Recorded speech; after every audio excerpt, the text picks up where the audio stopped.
But Canada has finally removed COVID-era restrictions on the number of flights that can come from China. Air Canada is set to increase its number of flights to China, and the airline says it will be resuming daily service from Vancouver to Beijing on January 15th, and it's increasing its Shanghai flights to daily starting December 7th. Now, this means, of course, that the Chinese carriers will be stepping up their flights to this country.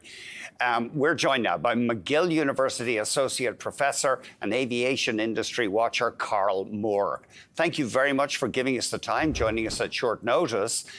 So it's amazing. It's taken them quite a long time to get rid of these COVID-related restrictions.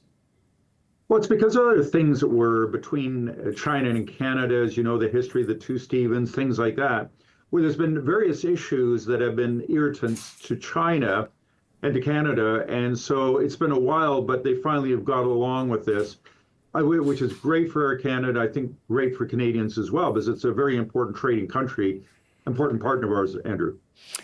But it does mean that China Southern Airlines, Air China, China Eastern Airlines get to to increase their flights to this country.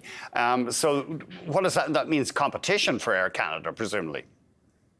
Yeah, and it's actually a tougher competition because we don't fly over Russia, they do. Huh? Which means it's longer routes to get to Canada. It makes it harder to get, a lot longer to get to Toronto, which is our big business center, of course.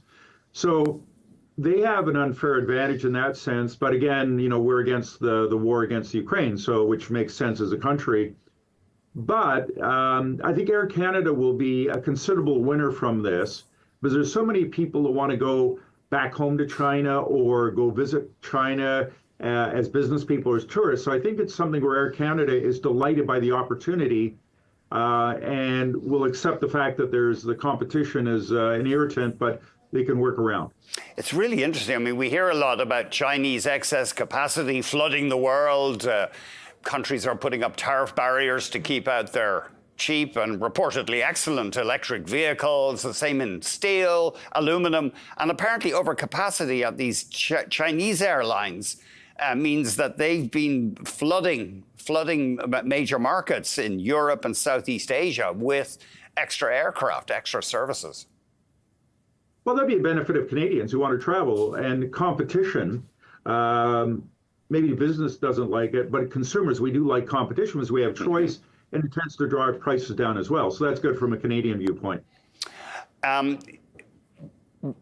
How important is the Chinese market? I mean, it's obviously an important trade relationship. There's a lot of family connections. So is it an important route for Air Canada? Oh, absolutely. And it's not only, it's also a connecting route where I've gone through Hong Kong many times, did it this summer in order to get to somewhere else, because at a certain point you can fly only so far. So if you go to Beijing or Shanghai or Hong Kong and then on to other parts of Asia, it's an important connecting route as well as a destination in itself. It is interesting that the Americans are apparently still sticking with severe restrictions. They're limiting the number of flights into the US for Chinese carriers to only about a quarter of the pre-COVID level.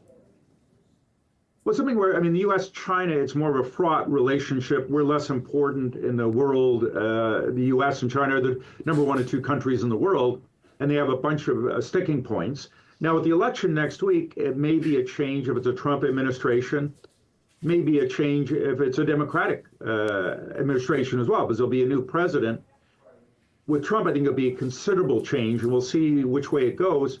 He may be tougher with China, but more open to it as well. So that political overlay in a week from now, Andrew, will probably have might probably take more than a week to settle that down, which it is, but we'll have a strong influence, I suspect, between U.S. and China relations. Just looking at Air Canada shares, I know you're not primarily a stock analyst. The shares have come up quite a bit over the past year, something like 16%. But looking at it doesn't really jump out from our chart there. But they are, the point I wanted to make was they're still well down from pre-COVID levels. Are people still worried about the future of the air transport industry? Or why would they be still down so much from 2019? Well, it was great times in 2019. COVID came along, caused a lot of debt, a lot of issues in the industry, a lot of people retiring. So it really caused enormous industry turmoil. I mean, it was the most traumatic event in aviation history, albeit that goes back to the 1905 or something. So it's not going back to ancient Rome or something. But it really had a huge impact. There's a lot of global competition out there, which the growth, as you pointed out, of Chinese airlines and other parts of the world.